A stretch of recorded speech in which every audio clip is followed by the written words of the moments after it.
first one that we introduced through the Miracle of Adoption to you on that stage 11 years ago. And we had no idea the adventure God had ahead of us.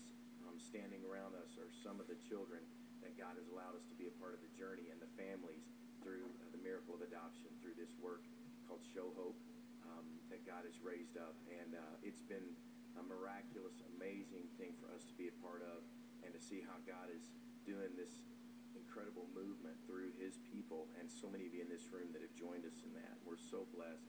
But it started because of the prayer and the dream of this lady beside me saying, we got to do something to help these 140 million kids in the world, and some that she looked in the faces of in China, orphanages, and said, we got to do something to help them. And that's why Show Hope began.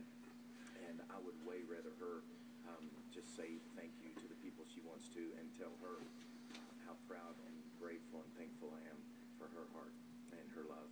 Love you, sweetie.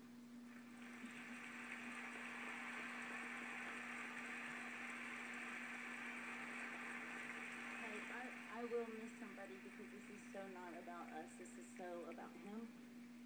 Adoption is the purest form. When I stood in the hallway and accepted Shohana as my daughter, I finally got it in my thick head what Christ had done for me to do it. This starts with an 11-year-old girl named Emily Chapman that I took to Haiti on a Compassion International trip, and it rocked my world. We ended up adopting Shohana, Hope, Stevie Joy, and precious little Maria. I had no idea that 10 years later we would have 17 employees and an amazing executive director, be able to help 2,700 families have grants to help them bring their forever child home to their home. The heroes that are standing behind me are the true heroes, the families that have adopted these children out of hard places, out of difficult countries. The 2,700 families I stand in honor of tonight, they are my hero. And then I'm going to end it with a little girl named Maria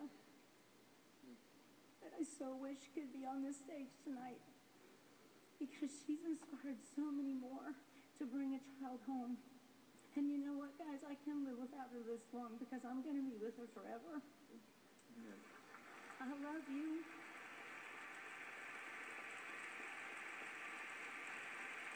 And one last thing. This man standing beside me, I've never seen a more example of a man who's just always opened his hands up like this and asked God to use his platform. He loves this industry dearly. Thank you so much for loving him so that we're able to help these precious kids. Thank you so much. God bless. Enjoy your evening.